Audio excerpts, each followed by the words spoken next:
This episode is brought to you by Portland Distro. If you love underground music and movies, go to portlanddistro.com for licensed shirts, vinyl, CDs, and more. Go to portlanddistro.com. Plug in the discount code MikeHill666 for 15% off at portlanddistro.com.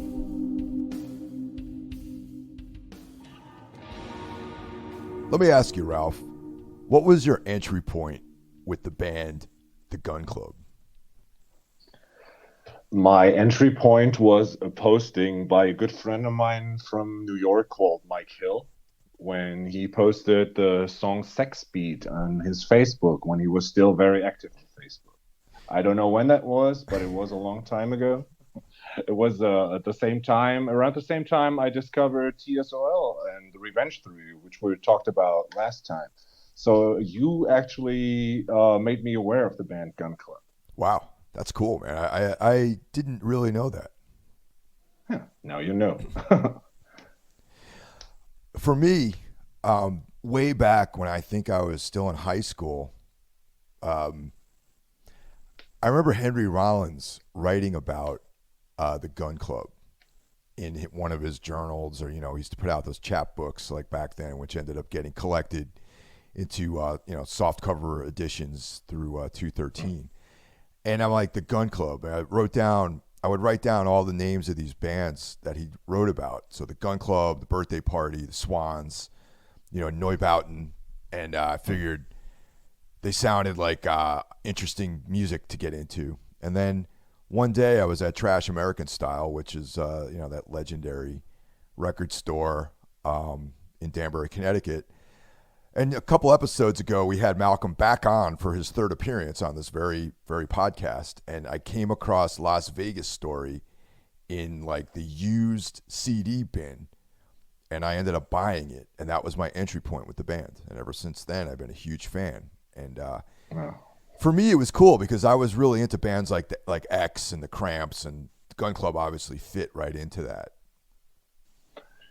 It was, absolutely. I mean, that's the mold. They're also connected to a lot of these bands. And for me, like when I dug in, it was kind of like these times back with the death metal CDs back then that you like, when I still, like, I didn't buy vinyl back then, but you buy a CD. For example, you buy Legion of Deicide or Onward to Golgotha by Incantation, and you open up the booklet and they have these band shirts on and they have the thanks list. And you're just like, as a small teenager, like you write down all the names and check out all these bands. And Gun Club is like, I must have like heard of that band before, and I don't know why I didn't, but because back then I already loved the Cramps, and I mean, Patricia Morrison was in that band, and she has connections to so many bands that I love. And and then when you posted that song, I'm like, yeah, this is exactly my kind of music that I want to hear. It's not punk, like it's punkish in a way, but it's not punk. And it has these twangy guitars, and it's got this quirky voice, and yeah, man. And then like I dug in, and it was thankfully the time when the internet, it was prior to Spotify and all these things, but there was already a YouTube or like illegal download sites for music. And I don't know, like I got some MP3s, and for me the first thing was the Fire of Love LP, and then after that the Death Party EP, and to this day, like they are my go-to records of this band. Yeah, that's I think that's called Soulseek. Maybe that was the one of the illegal download sites, which I also downloaded a bunch of stuff from. Yeah, it was good back then. Like if you wanted to share like your music, but of course everybody used it for like ripping CDs and putting it online. So like it was cool to have like there was a ton of these obscure German hardcore bands in the 90s that all sounded like that guy, and these bands, they called it chaos core over here. And so like pretty much everybody wanted to be Converge, but kind of did something else. And I downloaded tons of this stuff there, or like screamo, and like when screamo was still screamo, and I used Soulseek a whole lot. And actually, like funny side note, do you remember that band, the Minor Times, or just Minor Times? Yeah, we Anodyne toured with them back in the day. Yeah. Yeah, they were called like one of these bands they called math, like chaos core, math core, whatever. And I remember reading something in a fanzine that they will release a new record called Summer of Wolves or something. And you could like in SoulSeek you could enter search words that the engine automatically searches for you. And then it came up Wolves in the Throne Room demo. And I'm like, oh, Wow. okay, what's that? It's like Wolves in the Throne Room sounds like a black metal band. And at that time I wasn't really listening to a whole lot of black metal because it was pretty much dead to me at this point. And then I downloaded the demo of Wolves on the Throne Room and I was like, holy shit, this is awesome. And then I like told a bunch of friends about it and they were like, oh shit, this is cool. It's like, yeah, who's that? And I mean, we all know where Wolves on the Throne Room is now. So thanks Soulseek for that. Yeah, that's pretty funny. Yeah. Yeah. The that period of time though for me it was weird. It was like in that when I was in high school, I liked punk rock. I was into like Black Flag and all that stuff, but that kind of psychobilly, Americana, blues, rockabilly stuff that bands like X and the Cramps. That was what really me and all my friends were listening to, and my early bands were kind of in that vein, believe it or not. Dude, after and everybody listening, I saw pictures. I know it's true. I saw pictures of a young Mike Hill, a handsome, sexy young motherfucker looking like he's all that in all these bands. Like he could have joined the Cramps or no, well, not the Cramps, maybe. I can't imagine this in leather, but joining in like X or Gun Club or yeah, man, I can see that. Yeah, and it must feel very like I think it's pretty cool that you were around at the time when all the shit went down because for me I'm 10 years younger, and for me, it's like bands that were already gone when I found them. Yeah.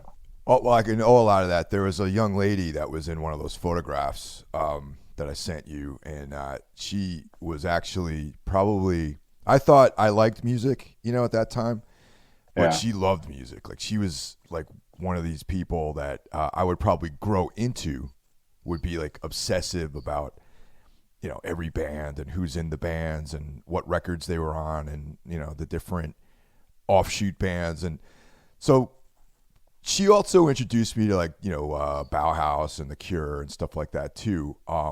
So the rockabilly thing also had this kind of like goth, like dark vibe to it, and at least through the lens that I was seeing it, and a lot of those bands were like kind of had that like wore eyeliner and stuff like that. Had this kind of like glammy goth vibe to them, Yeah. and that's kind of how the Gun Club, like Jeffrey Lee Pierce, like fits right into that whole like profile. Really, you know what I mean? Yeah. Yeah. I mean, he was obsessed with writing, and I just like the documentary that I sent you for everybody listening out there. It's on YouTube. It's called Ghost on the Highway, the story of Jeffrey Lee Pierce. It's really well done. It seems more like a DIY documentary, like an official one, but it has like the old band members. It has Kid Congo Powers. It has Henry Rollins in it and a bunch of others. And they all talk about like Henry Rollins says like this kid was well read, so like he was obsessed with books, with Burroughs and all these bands. Yeah, Actually, I gave that hard copy of that movie, that documentary, to somebody many years ago. Ghost on the no, Highway as a Christmas gift. And so I remember finding it, and then the person quickly told me that it was like an unofficial sort of thing. yeah, So, and it kind of seems yeah, that way. Yet, it's still good though. It's still very comprehensive. yes. It still has interviews with a lot of the band members, and I think it does a pretty good job of profiling the band. Especially like drawing a picture of the character and character in capital letters of Jeffrey D. Pierce, because this guy was something, man. I mean, I think like you and I, we both had people in bands that were not reliable or were moody or difficult, but I mean, from watching this, man, I don't like. I kudos to these people that made like the tour with them. But I mean, yeah, he flew to a tour and the band just left him at the airport because they said, I don't want to do that. So he must have been very difficult to work with. Yeah. The funny part about the documentary is it opens up with Ward Dodson and Terry Graham, which were a member, not actual original members of the band, but they were guys that were there early on, and they probably made my favorite records by the Gun Club, some of my favorite records with them, and right off the bat, they're saying all this negative stuff about him, which is like Yeah. kind of diametrically opposite of what you would think a documentary about a particular artist would be like. You know what I mean? Yeah. Yeah, but it comes full circle in the end when they're like, as much as a of an asshole or difficult he was, it was a special time to be in that band and seeing this like progress and being part of something that has become such a cult band. And I think that's what the Gun Club is. I mean, they were in the shadows of bands like the Cramps or X and all these bands, you know, but they I don't think that they're a big name here. If you talk to people and you ask, do you know the Cramps? A lot of people will say, of course I know the Cramps. But ask them about the Gun Club, and not a lot of people know that band. Yeah, they are very obscure for sure. And I think a lot of it actually has to do with Pierce's family wanting to kind of keep a lot of the information out there sort of subverted because Yeah. uh, Jeffrey Lee Pierce wrote a book called "Come Go Tell the Mountain," which I remember Oh yeah. throughout in the '90s. It was being the Rollins's publishing company put it out, 213, and I was like, oh, I got to get this right, and then it quickly went out of print because Pierce's family, I guess, sent some sort of legal document saying that you can't print this. Mm. And then years I, later, when I was interviewing Keith Morris for actually the audio of that is way back on this podcast, and it actually became an article I wrote for Brooklyn Vegan. My interview with Keith Morris, he mm, was saying that his family didn't want people to know Jeffrey that way, and so okay. that's why the book you have to buy it for like $300 on eBay now. Yes. So Yeah. yeah. It's kind of the same with the book by Michael Gira. Like he also wrote one book, and it's like if you want, I mean, I scored the German version, Is that and it was Drainland? Is that what it's called? no Drainland is the solo record. It's it's something with I. Let me just check. Book. The Consumer Oh yeah, 94. yeah. I actually I have both of these books actually, The Consumer and Go Tell the Mountain. So Yeah. I didn't So realize The whenever you, Consumer was out of print. dude, it's hard to find and it's expensive if you find a copy. So if you have both these books, like you're pretty much set if there's a financial crisis again. Yeah, so I scored the German copy of the Consumer, but I don't think there's a German version, but which I also didn't want because I mean the Consumer is stories like you can read, but Go Tell the Mountain is lyrics. So like I would love to have that. Well, Hmm. actually, Go Tell the Mountain is lyrics and then anecdotes, Oh about man, the songs, and there's a sort of Bukowski esque novella at the end of the book too. oh man, okay, Original yeah, writing, which probably is very autobiographical, similar to like Charles Bukowski or Henry Miller or that kind of thing. mm, It's quite good. It really yeah, he was a great writer. I think that had he lived longer, he would have yeah. become a prolific writer if he had equal to his music, in my opinion. Yeah, and it's kind of like when we go back to our episode about Husker Du and the replacements. It's like with a lot of these bands that we talk about here, and I mean, there's a pattern, and we have more ideas about like bands or episodes in this vein. It's a lot of these bands start out with like people being shitty musicians who can barely play or like are self-taught to a certain degree, but they're so well read that the lyrics from the get-go are on a level that most people never reach in their whole life. And Pierce's lyrics just got better over the years. Yeah, yeah, definitely. Well, just for the record, the band officially they formed in 1979, and there was a breakup in the middle of their career, but then disbanded in 1996. So they Yeah. had a pretty decent duration, but as you'll learn, there was a lot of ups and downs within that whole duration of time. Yeah. And it was formed by Jeffrey Lee Pierce and Brian Tristan, aka Kid Congo Powers, and those are Yeah. like the principal members of the band. And they functioned as under another name, the Creeping Ritual, which I thought is an awesome name. It is. That's like the Creeping Ritual. That's pretty awesome, man. And Keith Morris, who was Jeffrey Lee Pierce's roommate, actually suggested changing the name to the Gun Club. Which is also a fucking cool name. That is a great name. Yeah. The original lineup was Powers, Jeffrey Lee Pierce, Don Snowden on bass, and Brad Dunning on drums. And that's probably the lineup that was the Creeping Ritual, and probably my impression, because it was it was this late '70s LA punk. No one probably knew how to play their instruments, and they kind of hint at that in the documentary when they were talking about early shows, like just noise, chaos, that kind of thing. Yeah. Well, it's also so crazy to think about, like, that Kid Congo Powers couldn't even play an instrument, and Pierce met him, and they sympathized, and they were like on the same page. And he's like, I want to start this band, and I want you to play guitar. And Kid Congo was like, I don't know how to play guitar. And then he gave him one of his two guitars and made an open tuning to an E sharp. So he could just like lay one hand on top of the frets, so you have a complete chord. That's how they wrote the first songs, which also makes sense later on, including the pick slide and the bottlenecks. So because with the open tunings, and you can hear that it's like in the beginning, if you have this tuning, the songs are not that difficult to play. But again, with a lot of the punk stuff in the beginning, it's genius in the way it's so simple and so effective. Yeah.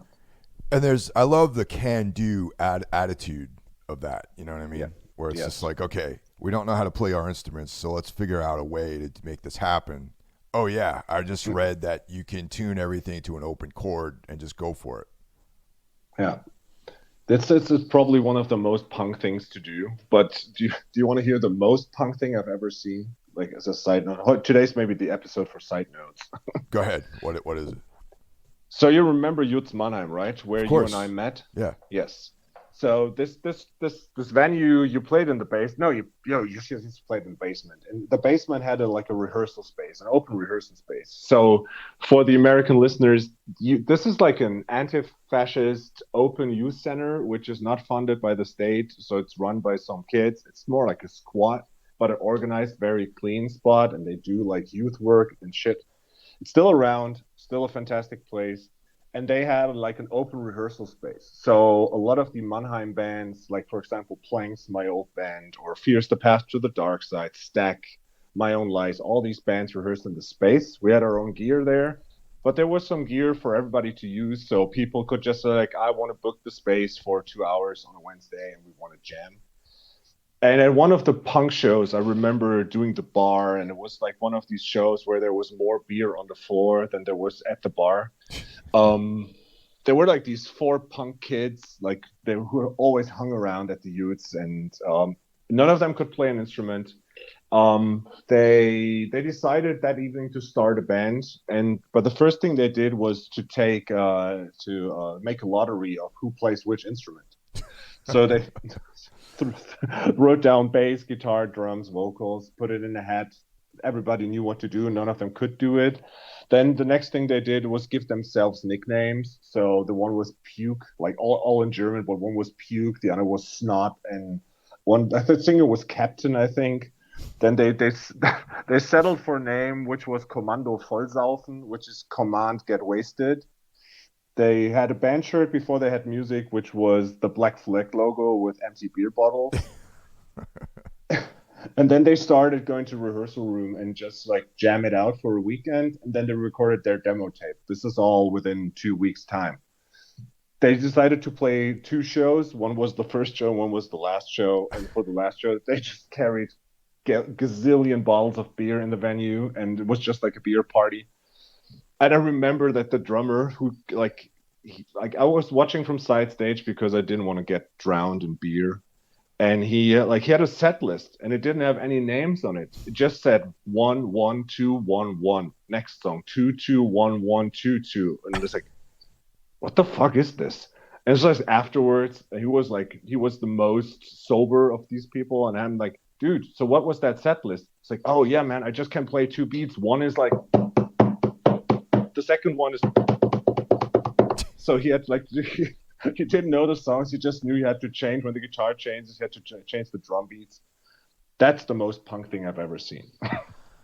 I admire that. I don't think I've ever approached music that way before, but but I admire that the can do sort of punk attitude. Yeah, Definitely. and when we come to Kid Congo, I mean, like we have to thank Jeffrey Lee Pierce for this because look at the reputation this guy has now. He played in the Gun Club, in the Cramps. He played with Nick Cave. He played in Angels of Light and Die Haut.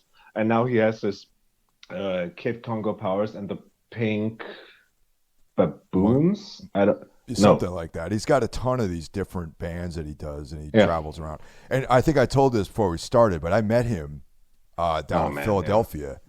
We Toombs was playing a show in Philly, and it was at Kung Fu Necktie, and there was a late show which was us, and then an early evening show which ended up being Kid Congo. So Oh man. we rolled up for load in like 4 in the afternoon or whatever, and I'm like, I just figured it was like some hipster like like Philly band that was some bullshit that was going on in the early in the day, and I was like, then I see this guy walk out, and I'm like, that looks like Kid Congo, man, and it turned out that that's who it was. So I talked to him for a while, really cool, and I just he's like one of those guys where I just was like very taken aback by the whole experience because like I normally don't go up to people and introduce myself and like, oh hey man, I love but Yeah. maybe because like the Gun Club is one of those formative bands for me, and he was like one of the principal members of the band. I was like, I Yeah. had to talk to him. I was glad that he was cool too. He seems like such a nice guy. And there's just these people that when they talk, they have such a charisma around them, the way they talk, the way they behave, and just when they talk, that they're so captivating. And I think Kid Congo is one of these people. It's just like I keep going back to watching. There's a video of like these amoeba videos, what's in my bag, Yeah, about him like at amoeba, like in this gimp looking leather jacket with a leather hat on. And it's just so fucking cool. And like in this documentary too, there's just the way he talks. I could listen to him talk forever. And he just seems like he's enjoying life. And like when he talks about, I mean, the Gun Club is a story of drugs as well. And he's like, oh, we were young, and so I think he know that he's like jumped death for a couple of times with when it comes to drugs and all this shit, and he's just happy to be alive and to be still doing music and doing what he does. yeah, he was cool, man. Yeah, Yeah. but the actual lineup kind of kicked off, I think, when Terry Graham and Rob, the rhythm section of Terry Graham and Rob Ritter joined the band. And that's they were in the Bags, Yeah. which another legendary band from L.A. From around that Yeah. time. And yeah, that was like they had a legit rhythm section, so Kid and Jeff can like explore their flights of punk rock guitar playing, so that at least there Yeah. was like a strong backbeat within the band at this point. And that's it. I think the Gun Club, especially the first three records, if you have Fire of Love, Miami, and Las Vegas Story, and the EPs, they're really like they have a great rhythm section, which makes all of the music possible. And it's just like it's got such a cool. I mean, they have a song called Sex Beat, and I think their music, the whole music, all these records are pretty much sex songs in a way because it's just so driving and pounding and being so cool with it. I don't know. Is it okay to call it sexy music? I don't know, but Sure. it It's pretty just is in sexy. a way. Yeah, it is Yeah, pretty sexy, definitely. yeah. Oh, real quick about what I found to be very interesting is that Jeffrey Lee Pierce and Kid Congo were presidents of two different fan clubs. Yes, Pierce yeah. was the president of the Deborah Harry of Blondie, the West Coast chapter of the Deborah Harry fan club, and Kid Congo was also the president of the Ramones fan club, the West Coast Yeah. chapter. That's so cool. Yeah, man, time of fan clubs. I don't know. Is there something like this anymore? You know what? I don't know. I don't belong to any fan clubs, but maybe they're out there. You know. I remember like street teams and fan clubs and like people like doing DIY fanzines about their favorite bands, which they distributed then in their fan club. I mean, today, I don't know, man. Like kids in my school, everything is about BTS, this Korean boy band. Like all the kids are into that or listening to hip hop. But nowadays, with I mean, you have Facebook, so you have mail outs, and maybe there's oh yeah, there are Facebook groups dedicated to some bands. I actually like I'm a member of the Roland S. Howard Club and shit like this. So it's kind of like this nowadays, but it's just digitally. Back then, I guess people just met up like in their Ramones gear and sat down listening to Ramones and talking about the Ramones, which is fine by me. I would do that. That sounds like fun, man. I actually, Yeah. you know, it's funny. I was thinking about that, like how cool it would be to have a like some kind of Tuesday night get together with people and talk about like I don't know, like the Gun Club or black metal or Yes. weird fiction or something. Pretty much what you're doing with your podcast, just like with a regular crowd and like hanging out with like people and talking about this. Oh, I would join that club. yeah, no, I guess you're right about that. You know, Yeah. couple things about Pierce. Pierce grew up in El Monte, which is like the in California, which is also the town where the Black Dahlia murder happened. Just a real quick aside about that. Very close to where Kid grew up too, and there was a Chicano influence on Pierce. He often claimed that he was Mexican, which I don't know if he was or not. Maybe someone out there I could think back that up. they talk about him being like maybe a fourth. I don't know, like both his parents had like two different nationalities of like their grandparents, and I think like to some extent, to like a real small extent, there's Mexican in him. There's a lot of really cool imagery though. Like I've always admired the imagery and the sort of like the that sort of Chicano Yeah, like Day of the Dead, this like pagan like Catholic trip that they have. That also a lot of the artwork and just the vibe that Jeffrey Lee Pierce had was yeah, definitely from like that particular cultural background. It was like yes. infused with like South American culture, which I thought was really cool. Yeah, and I also think you hear it in the music itself. I think in his guitar playing. I mean, they always had like Telecasters or like Gretsch guitars, just like clean amps, bit of reverb, twangly, jangle guitars, and that's something that like I don't know. Do you know that black metal band Volhan? I don't. Okay, they're from the West Coast, and there's this it's a group of people again that have like ancestral bands, and Volhan is like the main guy, and they always they go back to oh man, I don't want to mess this up now. Like it's Aztecs, no, Mayan, I think Mayan history or something, and they incorporate like they're a really good band and they play like single coil Telecaster guitars. Oh They wow. have like it sounds pretty much like Ennio Morricone goes black metal in a way. Interesting. And yeah, do you know? I mean, of course you know, but you know the song "Don't Fear the Reaper" by Blue Oyster Cult? One of my favorites, actually. Yeah. Yeah. So the middle part when they break down and then it goes do do do do do do do do do do do do do, and they start back in with the drums and has this offbeat. That's pretty much how they sound, just like with blast beats sometimes. Yeah. Damn. Okay, I got to check these Yeah. guys out for sure.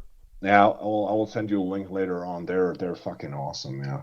And they have like I think that's also the same thing. Like they've got like this heritage and the sound is almost Chicano look, Chicano sound. And yeah, that's in Gun Club as well, and also in the songs themselves, I think. Yeah. You know, it's kind of funny. His obsession with Deborah Harry is very very much brought to light in this documentary. And Yeah.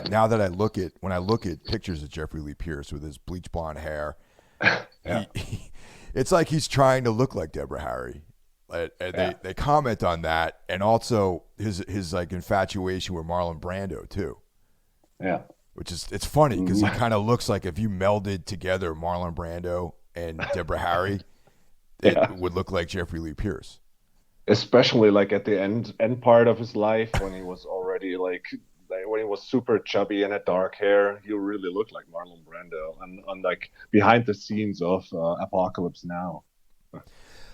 There's on the documentary. There's these two ladies that were friends of his, that were growing Yeah. up, and they kind of give you an insight to some of his lyrics, and they profile him as being this guy who was very unlucky in love, and Yeah. which later on in his life led to some serious problems with women, but one, he was also described as your gay best friend that's actually straight.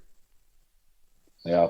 So I hope that I never, ever, ever get called that by somebody. To be honest, I mean, obviously, no problem, nothing against gay people, but I, as a straight male, would rather not be referred to as someone's gay best friend, because that Yeah. means that guy is not a threat on like a sexual level. You know what I mean?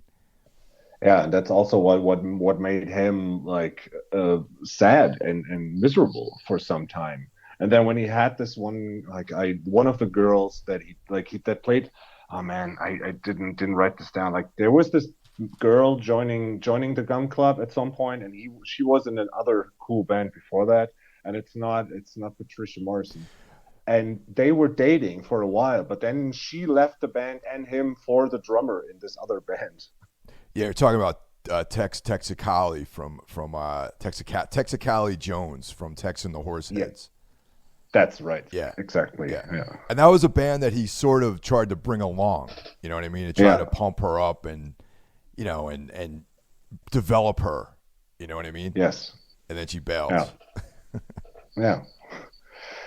Yeah. It's this his whole life is just like he's so driven with when it comes to music, but he's like running against wall after wall and like stumbling through life. And yeah, I never got what he like. I think he wanted to be a star, and he acted like a star. It kind of it already reminds me of like Andy of Mother Love Bone when you look at the documentaries. Like he behaved like he is already a big star, which he isn't. And later on, like the music got so famous that he could have been a star, but he never was in his lifetime. Yeah, definitely, and that's kind of the tragedy, is that like standing up here from this bird's eye view on this dude's life and the trajectory of the band, it's like you almost imagine like, okay, man, maybe if you chilled out on the drugs for a while and Yeah. and stop being such an egomaniac, you might actually get some success. Which, despite all this, the band actually was kind of successful in certain places. Like they were particularly successful in Europe, in France Yeah. specifically. Yeah, same for the replacements. I mean, who's good do they pretty much they owned their game and they had their reputation, but the replacements were always under the radar. I mean, they were successful and they had a cult following, but when they came to Europe, it was a different picture. And again, it's with Jeffrey Lee Pierce and comparing to the replacements. I mean, both bands don't really sound alike, but they were both so self-destructive and shouldn't have done so many drugs and alcohol. But on the other side, maybe the music wouldn't have been what it is now. And yeah, it's just sad because I think, and don't know like what your take on this is, but in that time in the 2000s when this indie wave happened around the Strokes and all these bands, do you think like if the Gun Club would have come out with Las Vegas Story at that time, they would have been bigger? Because I think the Strokes must have been fans of the Gun Club. Yeah, I mean, the Gun Club completely decimates anything that the Strokes ever could have possibly done. Yeah, Quality yeah. wise. Um, I think that they could have. However, the reality is, I don't know if the fans of the Strokes would have got what the Gun Club was trying to do. Really, you know. Yeah. But it's just like I feel like the quality of the songwriting for these records and the lyrics, it must like it should have been like at a different time they should have been big. But they were at the wrong time, at the wrong place. But then again, as you say, the Strokes function because they are so interchangeable because they never did anything for me. Yeah, And I never thought they were cool, never liked their songs. And like then there's the band that like sound like from the basic sound itself, like from the guitars and the way it's played, kind of the same, but they have great songs, great lyrics, and are just an overall amazing band. I think people like they should have seen this and said like, oh wow, so this is the real deal. But like it wasn't destined to happen. what comes, since we're talking about relative success, I think that what comes to mind for me is X and their success. Yes. Because they were both similar, that they mined that Americana, rockabilly, punk. I guess I hate that term, but someone referred to it as cowpunk, which I think is a fucking stupid name. Yeah. But that's kind of what people would refer to them as. And Mhm. X became very successful. To this day they still tour. And they play these songs that are like 30 plus years old, but like they're a well-established band. John Doe has all his solo career going, and Exene is like a right-wing, zealot, which is unfortunate. Um, but I imagine Jeffrey Lee Pierce had his life taken a different turn, could have turned the Gun Club into something like that, where they were successful, they were doing big tours, they would go out on and support bands like whatever, like REM or something like that, could have taken the Gun Club Yeah. out. Um, you know, keep moving forward. Pierce would have had some solo records, movie soundtracks. Yeah. Like they could have had a song in Paris, Texas, or something like that. You know what I'm trying to say? Yeah, Like of course. that Yeah. would have, in an ideal world, that would have been that dude's life. Except that he just fell in love with the rock and roll lifestyle, and wanted to be fucking Keith Richards, I guess, or something. Yeah. I mean, at least he made it 10 years longer than most of the 27 Suicide Club people. So like he got 37, but still, I mean, seeing it now, I just turned 42, and I'm like, dude, man, like he was way younger than I was, and he released all this amazing music. And I mean, I released a bunch of music, but I don't look back at like some of the stuff as being actually good or like Sure. interesting. But like this, like listen to Fire of Love, man. It's from 81 and it holds up. It's so good. Yeah, It's a good thing he had that rhythm section on that record, though, honestly. of course. Yes, yes, yes, Yeah. yes. Oh, what's also interesting to mention, too, is that Kid Congo wasn't on actually any of the records towards the end of the Yeah, band's career. yeah. And I mean, it's so crazy. Like I said before, look at what Kid Congo did in like what other bands he had, and also Patricia Morrison, like Sisters of Mercy, and she was in the Damned, also coming from the Bags, and like all these people that played with him went on to have these bands, actually recording music with them and leaving like this big ass mark in musical history. And Jeffrey Lee Pierce just did his one thing, and he stuck to it. And I appreciate this because he believed in what he did, the solo stuff, and then yeah, it just never came to fruition. So like this poor bastard, he gave it his all, and yeah, like you said, if he wouldn't have done so many drugs and destroyed himself, who knows what could have happened. Yeah. Yeah. What's also interesting to note is that you know Jeff was also very in touch with Blondie, as Yes. the band Blondie, and specifically Deborah Harry as a president of their fan club, Yeah. and that actually bore fruit because Chris Stein of Blondie put out some of their records. Like Miami Yeah. was on Stein's Animal Records, and he Mm. also produced a lot of their stuff too. And Deborah Harry actually sang backups on some of it. Which like must be the coolest feeling. Like I remember when my old band Repugnant played a show and we covered Integrity and we hung out with DeWitt beforehand and he said he would come on stage and sing a song with us. Oh For wow, us that was like oh my God, like there was the brief phase where I played drums for that band, so I was pretty much sitting in the club where I saw Integrity play a lot of times and like spent most of my youth watching bands. Now I'm sitting on stage playing drums of all instruments, and there's fucking Dwid in front of me singing Psy Warfare. I'm like, this is surreal. So imagine what it must have been for him, like to meet. I mean, the story of him like sneaking up on Blondie in the hotel and talking to her and she being cool about it, to like daring to do that, and then like imagine she agrees to sing on one of your songs. That must be so cool. totally, man. And what are your thoughts on Blondie as a band? Are you into them? Um, I back them, but I'm not like a big fan. They've got great songs. I appreciate their influence in the time of the CBGBs and like bringing the pop into the CBGBs and this whole circuit of bands. They were always like full of integrity, and I think they're an interesting band.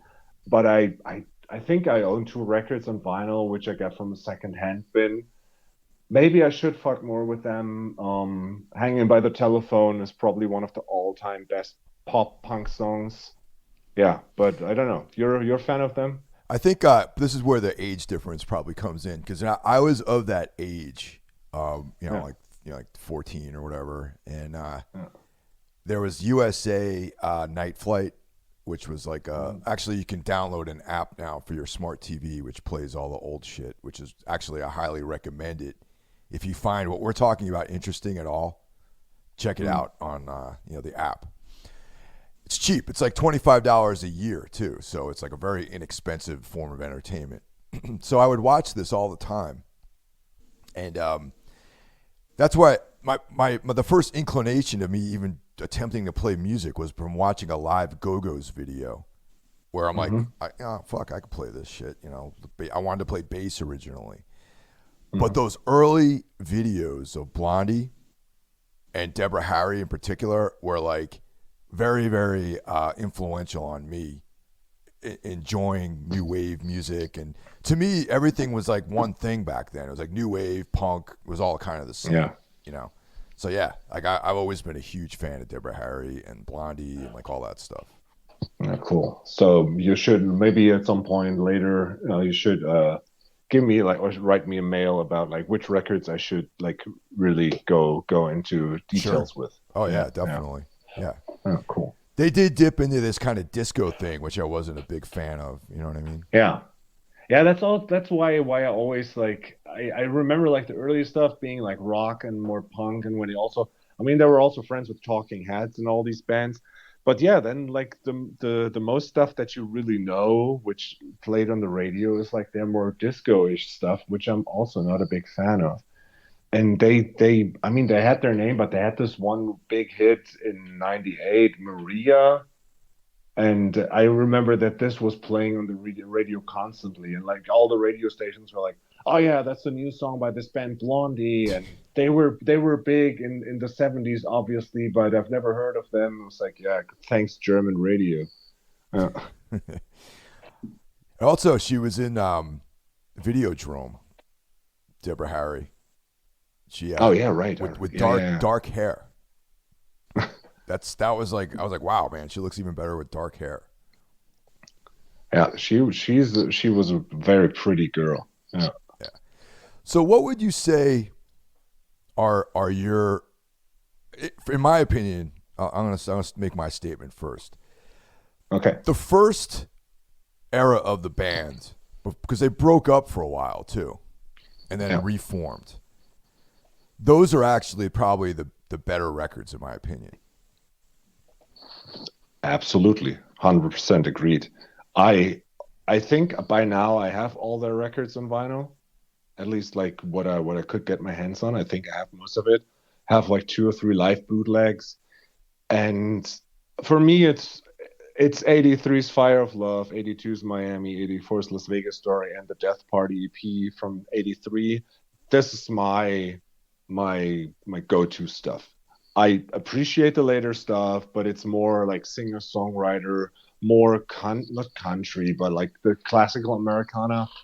Like it, it's cool, great lyrics, great vocals again. But the first three records on the EP, that's the stuff that I need.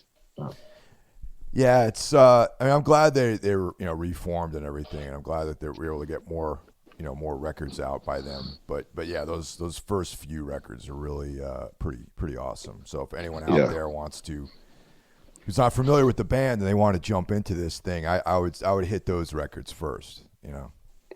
Oh man, it would be really cool if there would have been a playlist on Spotify accompanying this podcast so people could check out the Gun Well, Club. that's what's. I don't know if you've been paying attention, but lately I've been posting Spotify playlists. So you and I are gonna, after this episode, we're gonna put together our list, and it will be in the show notes for those of you who go to the website. It'll be in the show notes if you want to go to the everythingwentblackmedia.com and click on this episode. There'll be an accompanying playlist. So there you go. Yeah, awesome. That's genuine interactive audience keeping. Yeah, yeah. People, please follow the podcast there, and yeah, also like let us know if you dig the playlists, which songs are your favorites, and we'd love to like have interaction with you. Yeah. So do you have a list of favorite songs? I certainly do. I mean, Oh, dude, these will yeah. all be on the playlist for you guys to listen to. So what's your list? All right. Favorite song of all time, "The House on Highland Avenue." First track of the Death Party EP, backed by The Lie. So these two songs are awesome. Fire Spirit. Let's go record by record. So Fire of Love. Sex Beat. Of course, the hit "She's Like Heroin to Me," and it has Fire Spirit and Ghost on the Highway, which is also one of my favorite tracks. So these are the ones of Fire of Love. Miami, I would go Carry Home. Texas Serenade. The Fire of Love, the song, which is not on Fire of Love, but on Miami. And Mother of Earth. Las Vegas Story, Eternally is Here, and I Love the Stranger is in Our Town, and Give Up the Sun. Yeah, that would be my choosing. Wow. It's mostly the same for me. It's like the song Las Vegas Story is pretty awesome too, man. And Yes. Eternally is Here is like that was the one that really put the hooks in me when I bought the record because like I said, it was like the first thing I ever got by Gun Club was like I blind bought the only record that they had in the store, which was Las Vegas Story. And the first track, I was like, all right, cool. I dig this, Las Vegas Story. But then Eternally is Here just like grabbed me. And I was like, this is like, I listened to that song more probably than any of the other tracks on that record. Yeah. I also dig Moonlight Motel off of that album too. Awesome. Yeah. And yeah, man, let's see. Ghost on the Highway, I got that. Black Train, Fire Spirit off of Fire of Love, I think is great. The Lie off of the Death Party EP. Oh man. That What a good EP song. is pretty awesome, and apparently they wrote that whole thing in the studio. Oh man. Yeah. It's always when I because you can sorry for interrupting, but like you can still get this fairly easy. Like some of the records you have to track down like secondhand or something, But the Death Party EP is like I saw it in a lot of distros in like stores still. And I just recently, like when I went record shopping with Chris of Ofa, and we were like browsing through our like favorite record store, and it's like they had the Death Party EP for like $10. I'm like, dude, okay, you don't know that band, you love this kind of music, buy this one, you will not regret it. And he was afterwards, he was like, okay, now I need to get all the rest. So the Death Party might be like a good introduction. Yeah, and I have something from one of the later records too. I have the Breaking Hands off of Mother Oh Juno. yeah, Yeah, yeah, that's a good song. Yeah, yeah, and if I'm not mistaken, that dude from the Cocteau Twins produced that record. that might be the case. Yeah, I know there's a connection to this, and I think you're right. Robin Guthrie, that's the dude's name. I couldn't remember it right off the top of my head, but yeah, Yeah, I probably should have wrote that down, but I did not. dude, we write so much stuff down, and I think we're always pretty accurate with the details. So this is like this one we can let slide. You probably heard me talk about Vintage Vinyl, which was like a incredible record store down here in New Jersey, and Yeah, this is funny because for like decades I've been driving to this place. Even before even when I lived in Boston, for those few years I lived in Boston, whenever we would go down to Philadelphia to play shows, we would always build in like an extra bit of time in our traveling time to stop in at the record store and spend like a half an hour there, 40 minutes, and then continue. And what one of the criteria for me selecting the town that I live in was that it was close to Vintage Vinyl. And this past July it closed. So yeah, it was always one of these. I thought these eternal monuments that would just be there forever, you know. And yeah, yeah, now yeah. it's gone. But fortunately, I've discovered some other stores in the area that I haven't visited yet, but people have referred to me that I need to go and check out and drop some cash on some records and things. Yeah. But the cool thing about Vintage Vinyl was that it kind of had every type of thing you can imagine there. It's like if you're into extreme music and metal, they had that. They had like a black metal like end cap. They had indie rock. They had hip hop. They had used records, new records, T-shirts, magazines. Punk rock, hardcore, everything was there. And they had. I remember when it closed, they were running a massive sale. But by the time I got there, everything was gone by the time I showed up. Hmm. Yeah. Yeah, there's this store in Mannheim called Comeback, and it's pretty much the same. Like it just also had DVDs and Blu-rays. And the cool thing about this store was that they had new stuff and secondhand stuff, which is not the case mostly. You have like in Heidelberg, where you and I like where you hung out at my place, which is close to Mannheim. For those out there who don't know that, like Heidelberg is a very picturesque town which didn't get destroyed in the Second World War. It's like a lot of students live there, a big university, but it's kind of boring. So it's nice to live there, but there's not a lot happening. They've just got like smaller secondhand record stores, mostly focused on jazz or like pop music. Mannheim is like 20 minutes by train away from there, and it's more a suburban industry oriented town because there's the BASF, like this old company that started, like they invented video, like they produced the video cassettes and tapes and shit like this. And so it's more gritty, more dirty, but there's more going on, like a lot of underground stuff. And they've got this cool record store, and I think it's still around, called Comeback. And so if you're like from Germany, you probably heard of that. And now here in Cologne, there's the Underdog record store where I always go to, and this is also a fantastic. It's only new vinyl, but therefore a fantastic selection of stuff. So whenever you'll come here, Mike, I'll definitely go hang out there with you to grab some records. It's really funny. I put this all in a big cup that I have. I'm looking at it right now. As I found all these euros, like an envelope. So I'm going to take that. It's going to be my fund, man. I got about maybe 70 euros in cash and That's miscellaneous yeah, denominations, which I imagine there were things that were left over from all the times I've toured over there. You know, you come back and you got like a couple of euros, and it's not enough really to exchange. So I would just put it in an envelope and just, oh yeah, next time I go, I'll grab this as like walk around money. And now it's close to 70, 80 euros that I have. So yeah, it's going to be my fund, man. Perfect. We'll spend it at Underdog Records. Looking forward to that. Totally, man. Well, thanks for listening, everybody. And I hope this was an informative exploration into the past, featuring the Gun Club and the work of Jeffrey Lee Pierce.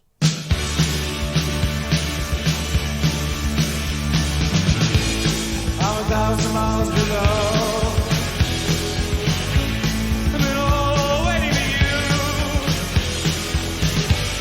with filthy streets and trucks outside. I dress and I undress, I'm outside. I'm in a hole and waiting for you.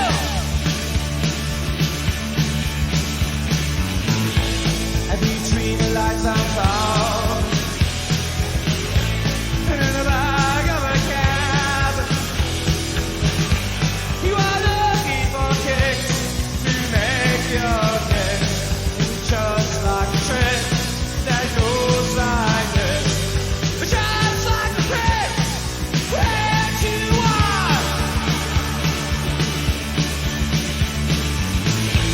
But I'm 1,000 miles below.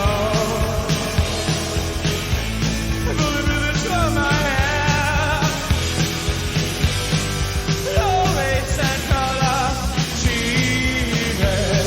Put money on the bed, was way cheap on me. And why do things I'll kill you while you sleep? She got a free man.